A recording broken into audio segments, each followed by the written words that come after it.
L'ungla encarnada o onicocriptosi és un dels motius més comuns d'avui en dia a consulta.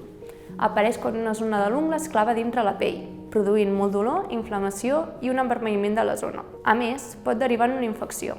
Normalment sol afectar el primer dit del peu, però també es pot produir en els altres. Les principals causes que provoquen aquesta ungla encarnada són malformacions, tant a nivell de les ungles com a nivell dels dits, traumatismes, ús de calçat inadequat, un mal tall de l'ungla, una biomecànica de la trepitjada incorrecta o una pressió constant i repetitiva a la zona.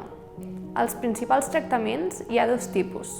Tenim el tractament conservador, que és el tractament que realitza el podòleg també, en què es realitza el tall correcte de l'ungla, es netegen els canals i es pot realitzar una espiculotomia, que és retirar aquest tros d'ungla clavat, i aquest procediment es pot fer amb anestèsia o sense. També es pot pautar antibiòtics si hi ha infecció. El tractament quirúrgic es realitza una cirurgia manoambulatòria sota anestèsia local, durant la qual es retira l'espícula de l'ungla clavada i es realitza una matricectomia parcial perquè aquesta ungla no torni a créixer. Es recomana quan el conservador és ineficaç o quan les onicocriptosis són de repetició. Per a no arribar a aquest problema, com ho podem prevenir?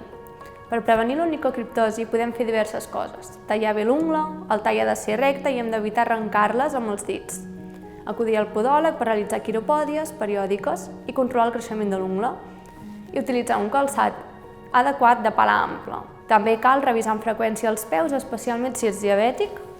I en conclusió, és molt important destacar la importància de la prevenció, però un cop ja tenim l'onicocriptosi és important acudir al podòleg, ja que cal esbrinar quina és la causa d'aquesta afectació i en cada cas realitzar el tractament adequat i personalitzat.